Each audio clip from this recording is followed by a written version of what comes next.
Esses dias eu vi uma pessoa cristã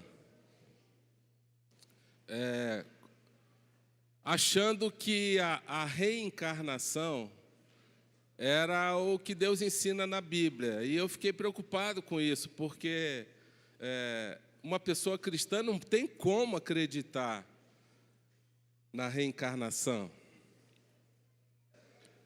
Porque a reencarnação invalida o sacrifício de Cristo. Mas eu entendo que, por falta de conhecimento, isso pode acontecer, a falta de informação bíblica. Então, hoje nós vamos falar quando nós morremos, para onde nós vamos? Para onde vamos depois da morte? Essa é a mensagem nessa manhã, e o nosso desejo é que você tenha a certeza no teu coração para onde você vai, porque foi por isso que Jesus veio, para nos dar essa certeza. A própria palavra de Deus diz assim, olha, irmãos, não queremos que vocês sejam ignorantes quanto aos que dormem. Os que dormem na Bíblia está se referindo aos que morreram.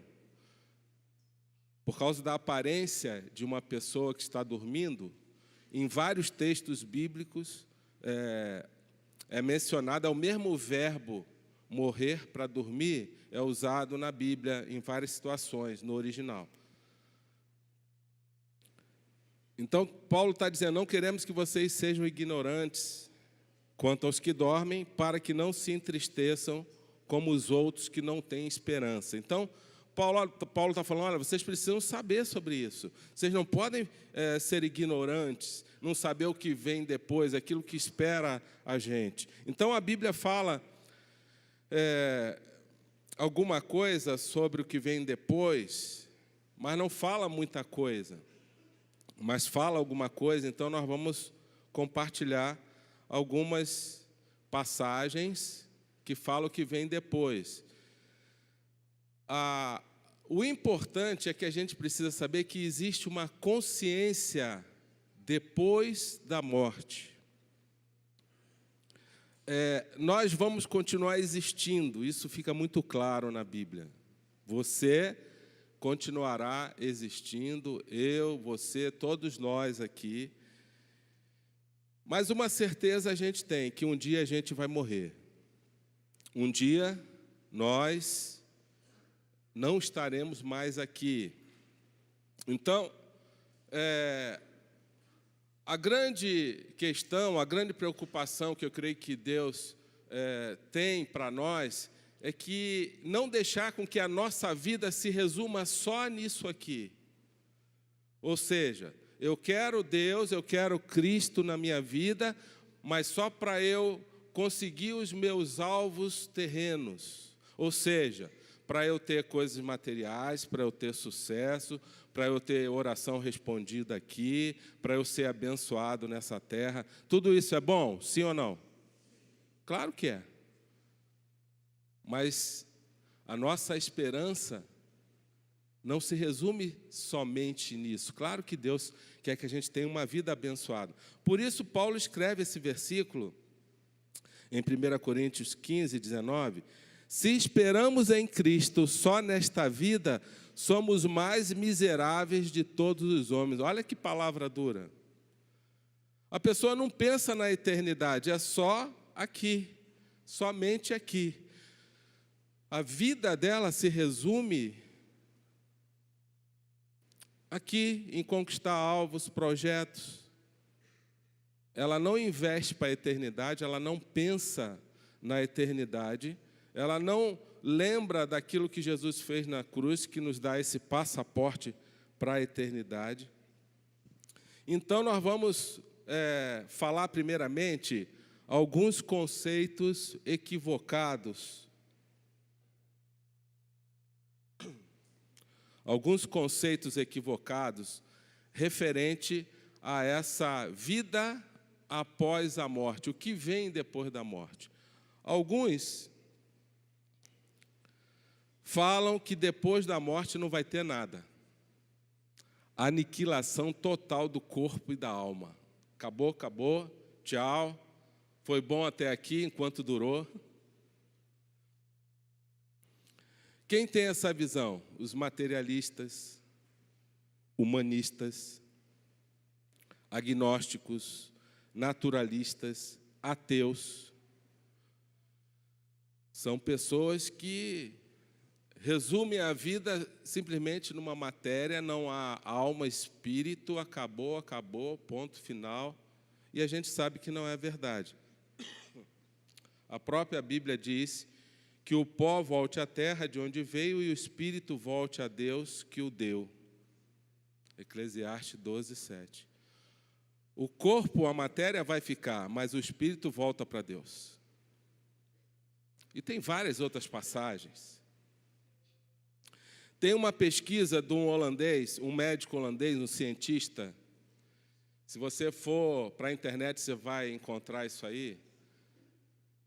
Van Lommel, o nome dele. Ele fez a seguinte pesquisa. Mais de 300 casos de pessoas que morreram e voltaram. Experiência de quase morte. Essas pessoas morreram, tiveram parada cardíaca, cessaram a atividade cerebral. E essas pessoas, quando voltaram, relataram uma consciência, ou seja, elas continuaram pensando, elas viram um monte de coisa, elas viram o corpo, várias relatam assim, que viram o seu espírito saindo do corpo e ficaram observando, depois viram uma luz e foram para um lugar e começam a descrever como é que foi esse lugar. E o interessante, com uma parada cardíaca e sem atividade cerebral. Como é que pode isso?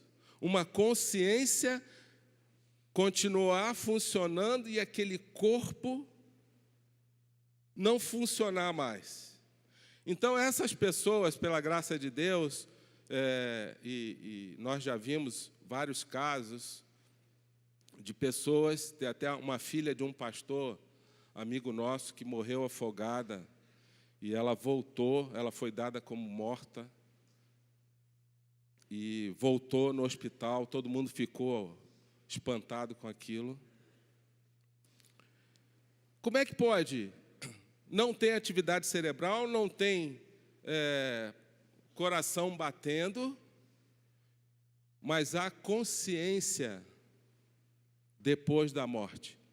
E ele chega a uma conclusão muito interessante, que é a seguinte, que a nossa consciência depois da morte, ela não é limitada a um cérebro, não é limitada a um corpo, ela vai existir mesmo sem um corpo físico. Você já imaginou quão profundo é isso aí? Então, isso aqui não é verdade. Não só porque a Bíblia fala essa questão da aniquilação da alma, porque até a ciência já está provando isso aí. Porque a ciência, ela se baseia na observação e a fé não. A fé você vai crer sem precisar observar. Mas a própria ciência, esse cientista, esse médico holandês, ele chegou a essa conclusão. E claro, tem gente que contesta isso aí, porque muitas vezes as pessoas não querem que isso seja verdade, mas é uma verdade. Existe uma vida depois da morte. Um outro conceito equivocado é o purgatório. Pode ser que você tenha aprendido isso, eu aprendi isso também, há muitos anos atrás. Mas não é verdade, depois da morte não tem purgatório nenhum. E o purgatório, qual é o conceito de purgatório? Você vai para um lugar para você ser purificado. Você vai para um lugar para você poder ser aperfeiçoado, para depois você ir para o céu. Mas primeiro tem que ir para o purgatório para purgar os seus pecados. Cristo já fez isso por nós. Esse conceito não é bíblico. Não é verdade. Então, a Bíblia diz: O homem está destinado a morrer uma só vez e depois disso enfrentar o juízo. Assim também Cristo foi oferecido em sacrifício uma única vez para tirar os pecados de muitos. Então, Jesus veio para morrer uma vez só e depois disso tomarmos a nossa decisão com Ele e um dia nós vamos enfrentar o momento do juízo, mas que, na verdade, o Filho de Deus não vai passar pelo juízo, porque ele não vai ser julgado, porque Cristo já justificou ele. Então, o purgatório não é verdade, não existe na Bíblia nada que fale sobre isso. Isso é invenção humana, não é invenção de Deus. Não foi Deus que criou isso aí. A reencarnação também não é verdade. Ou seja, a pessoa volta, morre, depois o espírito dela reencarna em outro corpo para ela ir aperfeiçoando e melhorando. Dentro desse pensamento, o mundo estaria cada vez melhor. Mas não é verdade. Porque nós lemos no versículo anterior que está ordenado ao homem morrer uma vez só e depois disso virá o juízo. Só existe uma vida. Vamos repetir isso? Só uma vida. Só uma. E essa a gente tem que viver bem. Não existe outra. Não tem esse negócio, o espírito vai voltar para encarnar em outro corpo e aperfeiçoando, melhorando, vai melhorando, e daqui a pouco morre de novo e volta e melhora mais um pouco, aperfeiçoa mais um pouco. Não é assim. Esse conceito anula o sacrifício de Cristo. Não precisaria de Jesus. Embora o espírita se diga cristão, não é verdade. Esse texto bíblico de Hebreus 9, 27, deixa bem claro que está ordenado o homem morrer uma só vez.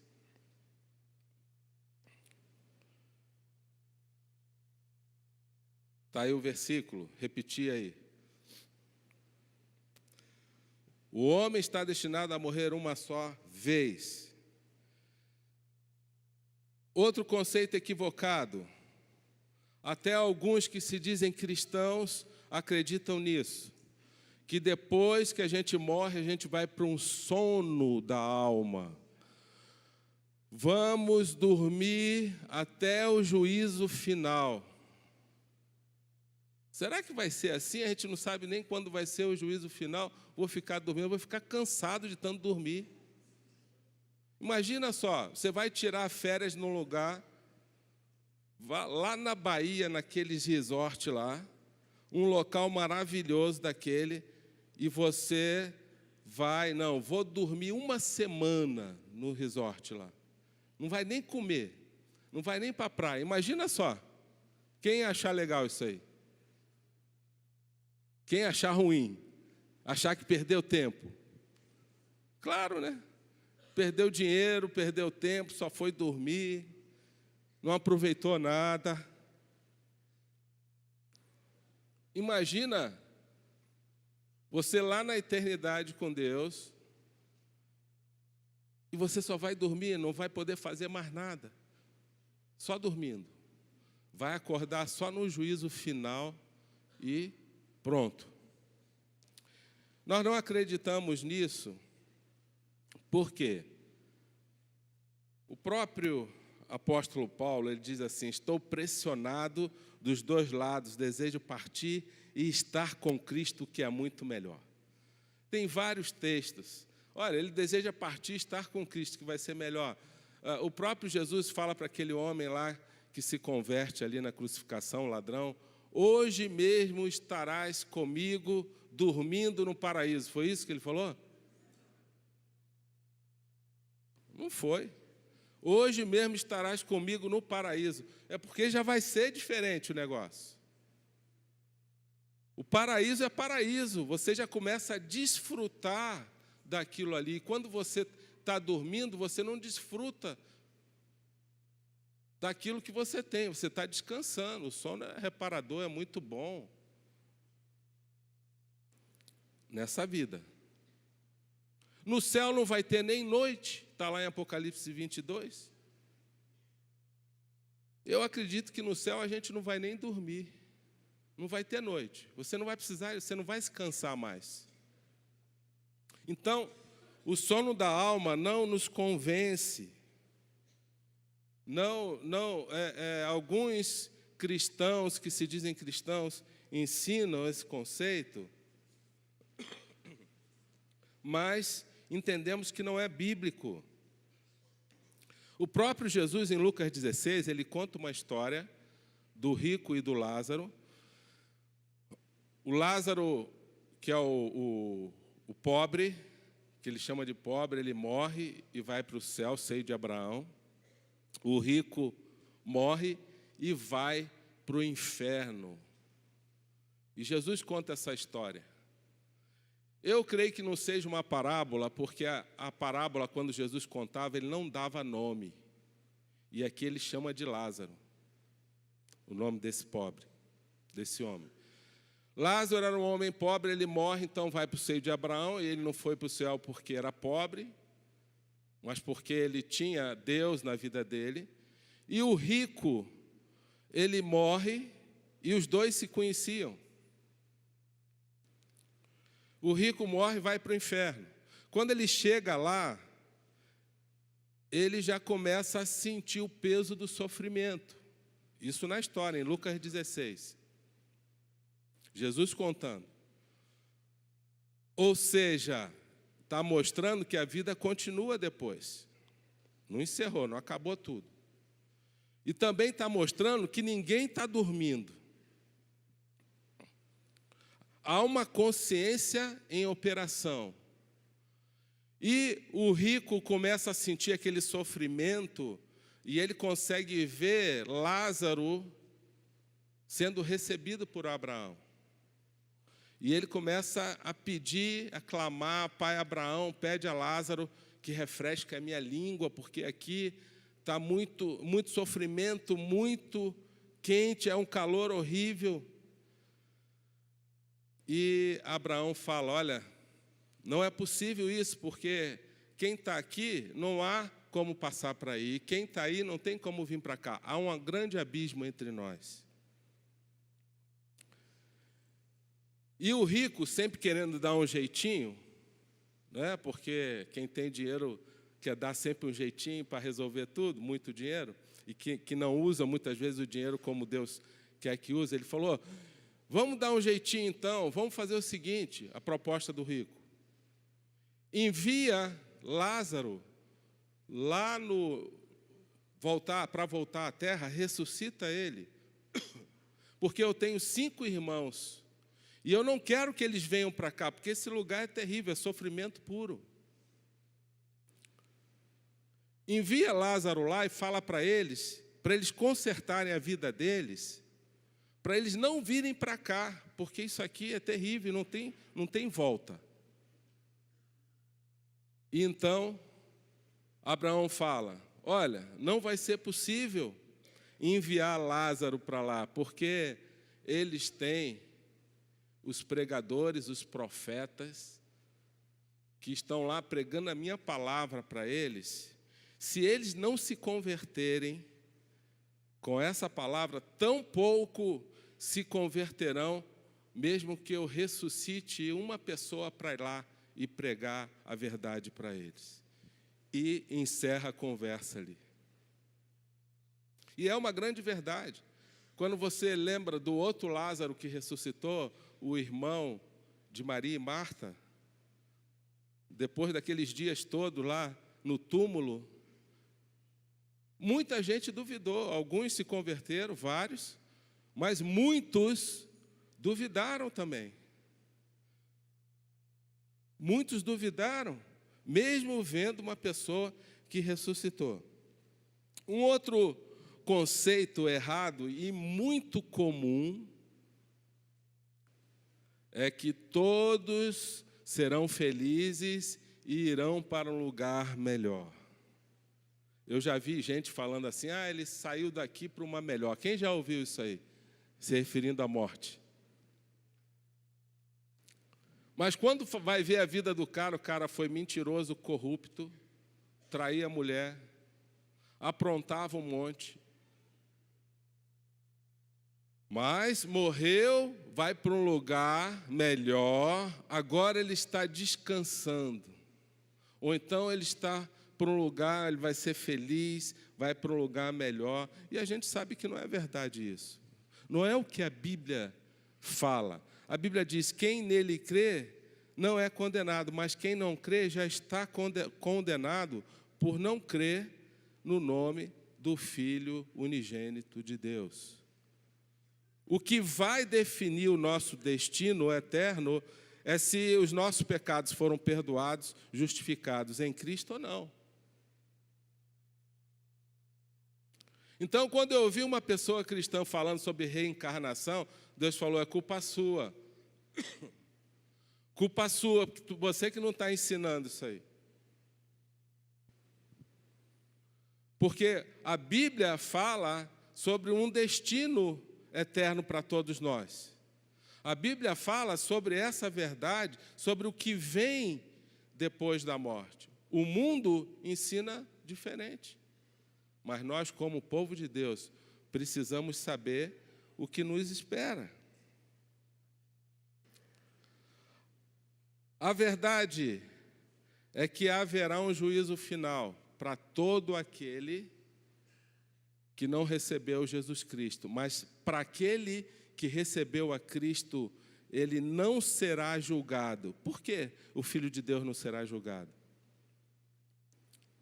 Porque Jesus já justificou ele. Não vai ter julgamento para o Filho de Deus. João 5:24, em verdade vos digo, que quem ouve a minha palavra e crê naquele que enviou, tem a vida eterna, e não entra em juízo. Olha o que a Bíblia diz, não entra em juízo, mas já passou da morte para a vida. Não haverá julgamento para o povo de Deus, aquele que foi salvo, aquele que foi transformado aqui, aquele que recebeu a Cristo como Senhor e Salvador. Nós precisamos ter essa certeza, essa é a nossa grande esperança, que a vida não se resume só nisso aqui. É um pensamento muito pobre, por isso que Paulo fala, se a nossa esperança está em Cristo somente para esta vida, nós somos mais miseráveis das criaturas. Porque a nossa vida só pensa, ela é muito pobre, ela não imagina o que Deus tem preparado para os seus filhos na eternidade. Que um dia todos nós iremos para lá.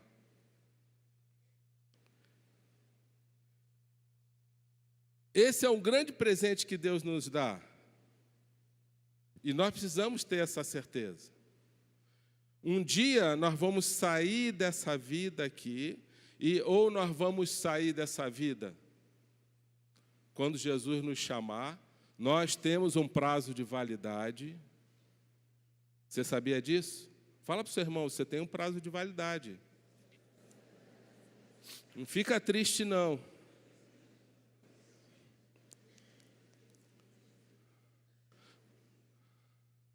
Não fica triste, não, porque a Bíblia fala que preciosa é a morte dos seus santos para o Senhor. Porque vai ter um encontro com Ele. Meu irmão, você não pode ter medo nenhum da morte. Não tenha medo da morte, porque isso é um pensamento mundano. Não tenha medo da morte. E a morte é considerada a senhora de todos os medos. Se você tem medo da morte, você precisa vencer isso. Porque você precisa entender que a morte é algo que virá no futuro para todos nós, mas vai ser algo muito bom. Por isso Paulo falou que a morte para ele era lucro. E quando você perde o medo da morte, você perde o medo de tudo. Você não fica mais preocupado com nada. Eu nunca vi gente em depressão ou ansiosa que venceu o medo da morte. Você perde tudo isso, porque você tem a certeza que a tua vida está entregue totalmente a Cristo e que Ele é que governa, Ele é que desliga o botão off ou Ele que mantém ligado no on. Você que tem medos, algum tipo de medo na sua vida, provavelmente a origem está no medo da morte. Quer ver, por exemplo? Conversei com um homem há pouco tempo, muito medo de perder o emprego. Medo, e será que eu vou... E agora com a reforma da Previdência e tal, como é que vai ser minha vida? Será que eu vou ter dinheiro, emprego para sustentar minha família? Será que lá no futuro eu vou ter dinheiro? Porque, na verdade, ele tem medo de saber, ele não sabe se ele vai conseguir sobreviver ou não. O outro tem, porque o pai teve um câncer, ele começa a pensar, então, será que eu vou ter também? Será que eu vou ter? E ele fica pensando, e de tanto pensar, acaba tendo. Será que eu vou morrer disso? Nós, como povo de Deus, nós temos que ter a nossa mente renovada. Eu falei isso aqui domingo passado, sobre essa mente de Cristo, que ela é renovada pelo poder da palavra. A palavra lava a nossa mente e o Espírito Santo agindo também. E você não precisa ter medo de nada, você simplesmente faz o que tem que fazer corretamente, você trabalha, você se dedica, você cuida da tua saúde dentro do máximo que você puder. Você estuda, você se prepara, você serve a Deus, você viva bem o seu presente agora. E descanse no Senhor, porque a vida pertence a Ele. A vida que Ele nos deu pertence a Ele. Agora, se Ele é o Senhor da sua vida, você foi comprado, agora você é dele. Ou a gente vai ter um encontro com Ele, ou Ele vai vir encontrar com a gente aqui.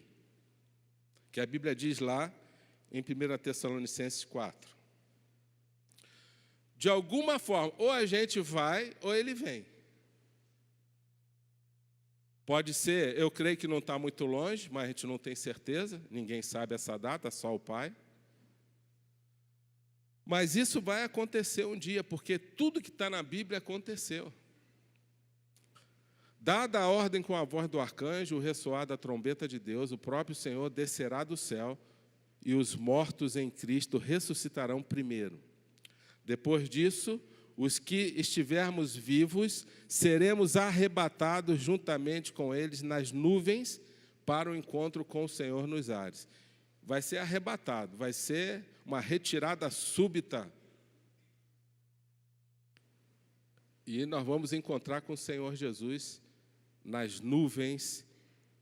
E aí, então, vai começar uma nova fase, a grande tribulação na terra, e a igreja não vai, nós cremos que a igreja não vai passar por essa grande tribulação que a Bíblia fala, que vai ser terrível, 7 anos, onde vai se levantar o anticristo, vai querer colocar a marca da besta nas pessoas, todo tipo de sofrimento, perseguição na terra.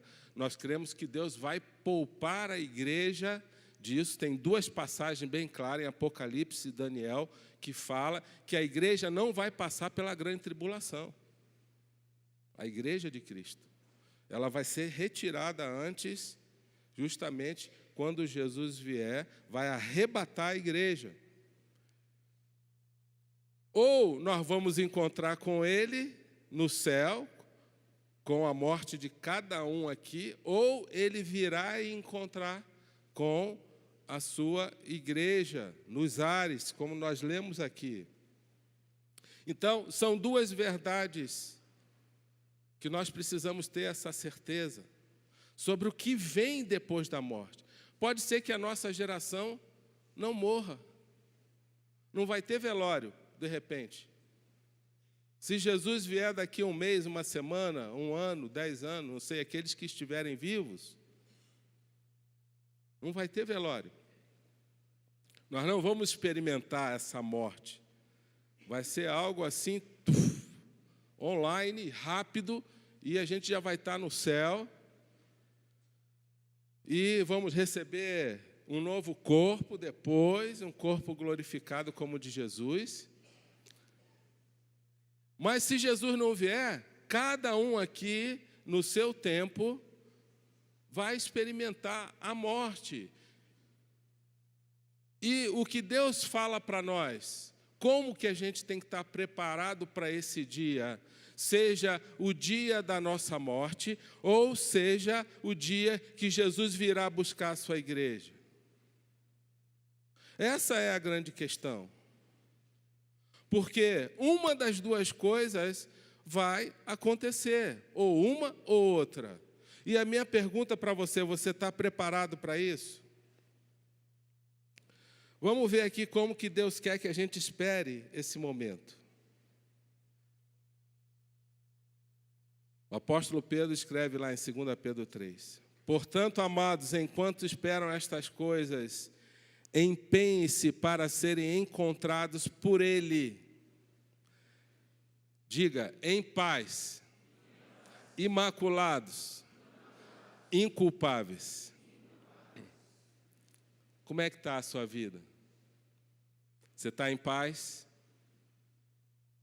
Em paz significa que você não está desesperado. Será que Jesus vai voltar amanhã? Ele está se referindo a isso. Ou será que eu vou morrer amanhã? Em paz, você está em paz. Porque o Espírito Santo não está ali te cutucando em nada, não tem coisa mal resolvida, não tem pecado escondido. Ele fala ali, imaculado. Significa que Jesus removeu toda a mácula. E mácula aqui é pecado mesmo. Jesus removeu esse pecado, por isso nós fomos justificados por Ele, nós fomos sarados, nós fomos lavados pelo sangue do Cordeiro. E Satanás não tem mais poder sobre a nossa vida, porque o pecado não tem mais domínio sobre a nossa vida, sobre a nossa mente. Isso é a vida cristã. Olha como que Deus quer que a gente espere em paz, sem ficar preocupado com o dia de amanhã. Mas será que eu vou sobreviver? Será que eu vou ter uma doença? Será que eu vou ser demitido? Vou ter trabalho? Será que eu vou viver na solidão? Em paz, meu irmão. Jesus é o príncipe da paz. Ele fala, eu vos dou a minha paz, e não a dou como o mundo dá. Por que cada vez mais aumenta desesperadamente o consumo de medicamentos para tirar ansiedade, medos, depressão? Porque as pessoas estão perdendo a paz, cada vez mais. Como é que a gente que tem o príncipe da paz na nossa vida, ele é a própria paz, como é que a gente vai viver num desespero de vida sem ter paz? E essa paz não significa que tem que estar tudo bem, você olhar em volta, as circunstâncias, tem dinheiro no bolso, tem saúde, não tem problema no casamento, não tem problema com o filho, não tem... Aí eu vou ter paz. Não, é uma paz que independe das circunstâncias. Se você for ver a vida daqueles homens, discípulos, inclusive o próprio Pedro que escreveu isso aí, que foi perseguido, todos eles morreram martirizados, exceto João. Eles não tiveram sossego, não. Não foi moleza, não. Para essa mensagem chegar até nós hoje, não foi moleza. Mas eles sabiam que era ter a paz de Cristo. Porque eles viveram sem Cristo um tempo. E eles sabiam que não era, o que era não ter Jesus, eles sabiam, mas agora eles tinham o Espírito Santo de Deus, que entra na nossa vida através de Cristo. Então Jesus quer que você tenha paz, que você não tenha pecado, porque Jesus já pagou o preço desse pecado na cruz. Que você não tenha culpa. A culpa é terrível, porque rouba a nossa paz. Uma vez um irmão me procurou e falou assim: pastor, eu não me perdoo. Falei, mas por quê? Porque lá no passado, quando eu não tinha Jesus, eu fiz uma coisa muito feia, que eu me envergonho até hoje, eu me envergonho disso. Então, eu me arrependo muito, e até hoje vem esse mau pensamento. Sim, mas o que você fez? Eu toquei numa criança com um pensamento impuro. Mas o que você fez na criança? Você chegou às vias de fato? Não, eu fiquei tocando lá, eu comecei a gostar, e eu vi que a criança gostou também. E, olha, eu já chorei tanto, eu já pedi tanto perdão por isso. Mas até hoje eu sinto culpa, eu fico envergonhado. Como eu fui capaz de fazer isso, pastor? Eu falei para ele, meu irmão, Jesus já te perdoou.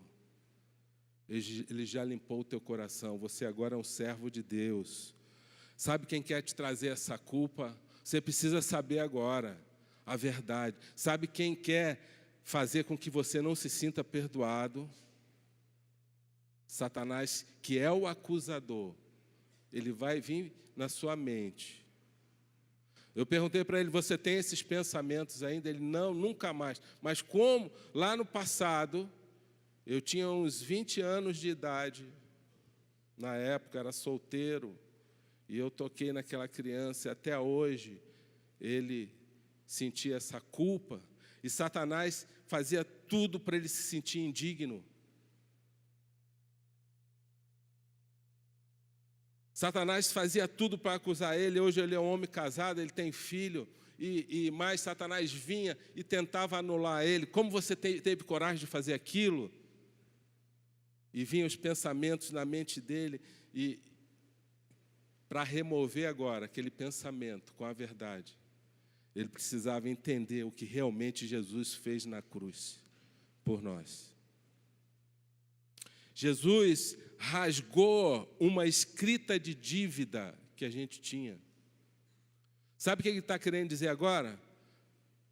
Eu paguei a sua dívida, meu filho. Você não tem mais nenhuma dívida. Você não tem mais. Essa dívida eu já paguei na cruz. A partir do momento que você creu, agora você se tornou justificado. Você se tornou justo. Eu tornei você justo, independente do pecado que você cometeu. Só tem um pecado que Deus não perdoa: a blasfêmia contra o Espírito Santo. E olha, eu cheguei à conclusão seguinte: para blasfemar contra o Espírito Santo tem que fazer muita força. Tem que ser um opositor de Deus, tem que ser aquela pessoa que não quer mesmo Deus, que virou um opositor, que ele vai ir contra tudo que Deus... É o demônio em pessoa. Porque quando você vai para a Bíblia, você vê que Deus perdoa qualquer pecado. Mas Satanás quer que a gente se sinta com culpa. Não, eu tenho culpa, como que eu fui fazer isso? Eu já ouvi também mulheres falando isso. Onde que eu estava com a cabeça, se culpando porque teve uma experiência fora do casamento. Sim, minha irmã, mas agora Jesus já te perdoou, inclusive o seu marido. O que você quer mais? Agradeça a Deus agora e tenha uma nova vida a partir de hoje. Que em Cristo você vai cada vez mais crescer e fortalecer a tua mente para não deixar que isso aconteça. Então perceba que Deus, Ele quer que a gente espere esse momento com o coração em paz, sem pecado, imaculado e inculpável. Para a gente conseguir manter isso, o que eu percebo que muitos irmãos, quando se afastam da comunhão da igreja, eles perdem rapidamente isso aqui. Eles perdem a paz, começa a vir o pecado e eles não têm força mais para se arrepender e para mudar. E Satanás sabe disso. E ele vai fazer tudo para você perder a comunhão da igreja. Ele vai fazer tudo para você não ir mais no grupo. Ele vai criar uma forma de você pegar raiva de grupo. De você se aborrecer com alguma pessoa lá no grupo de amigos. Ele vai fazer tudo para você ficar bem cansado no dia do grupo, onde vai ter gente orando pela sua vida. Onde vai ter gente que você vai orar por pessoas. Vai ter comunhão, justamente para você não ir mais. E você não conseguir manter o seu coração imaculado. Satanás vai querer fazer tudo para você não vir mais no culto, para você não receber mais a palavra, para você não ter mais ânimo para meditar na palavra, achar que é um saco. Não, tem coisa mais legal para fazer. Claro que tem. Com mais entretenimento? Tem um monte. Sabe por que a gente vai para a palavra? É como uma decisão na nossa mente de se alimentar com a verdade. Porque a mentira só vai sair da nossa mente se entrar a verdade de Deus. Satanás vai querer mentir todo o tempo na sua mente para fazer você se desviar e viver o final dos seus dias de uma forma irresponsável, que você não vai conseguir pensar na eternidade mais. É isso que ele quer. E, inclusive, que você não dê fruto nenhum nesta vida. Nós vamos encerrar agora essa palavra. Mas o meu desejo é que despertar em você o que vem depois, o que Deus tem preparado para nós. Vamos ficar de pé.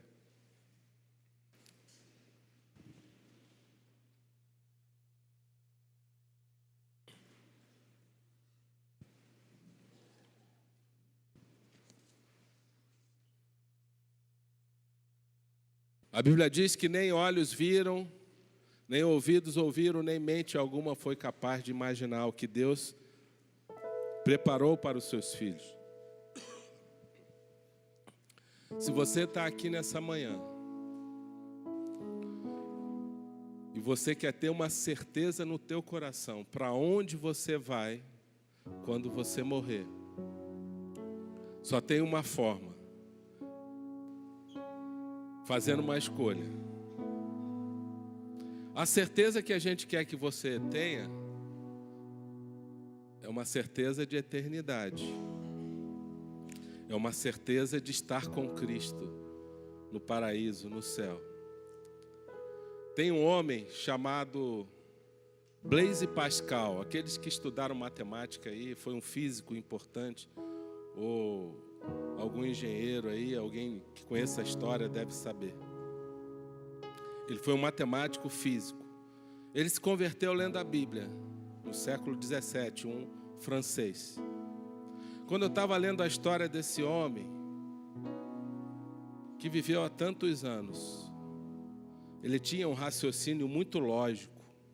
Por isso ele era matemático, um físico. E ele começou a evangelizar através da lógica. E muitas pessoas se converteram. Um raciocínio lógico. Ele pensava assim: se eu estou nessa vida, eu não sei o que vem lá na frente.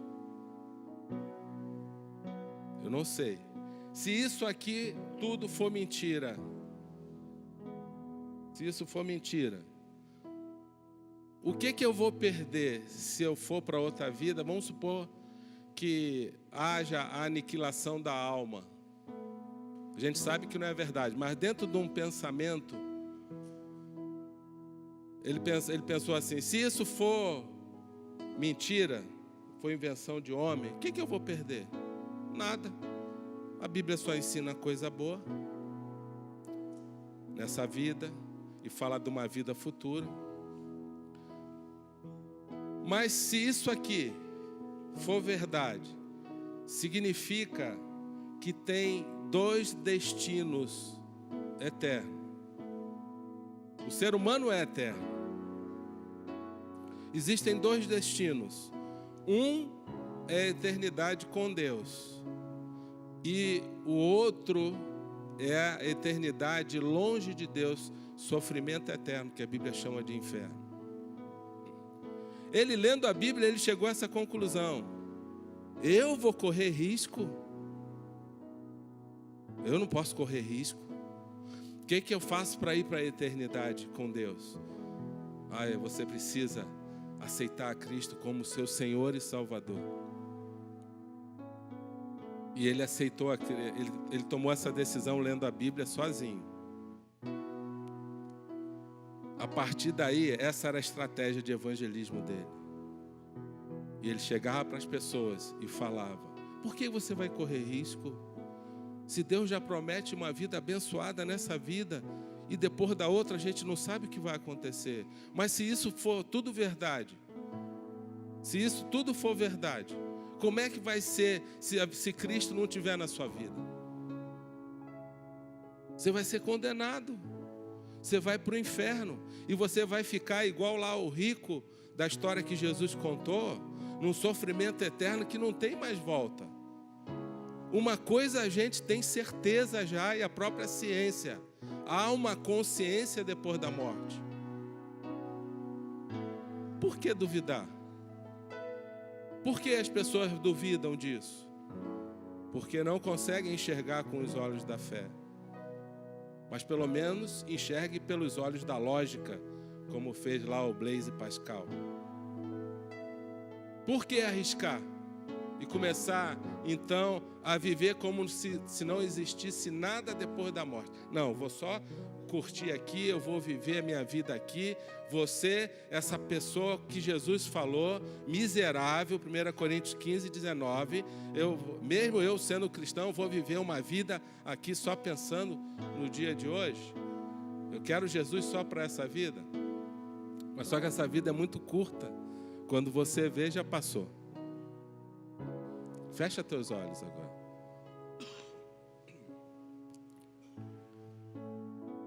Você que está aqui nessa manhã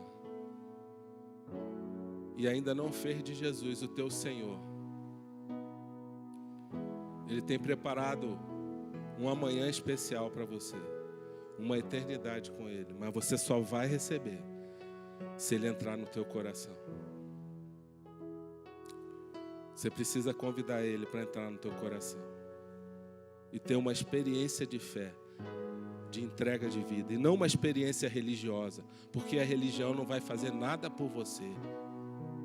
Religião não transforma o nosso coração. Mas você precisa querer. Se você deseja que Jesus seja o teu Senhor,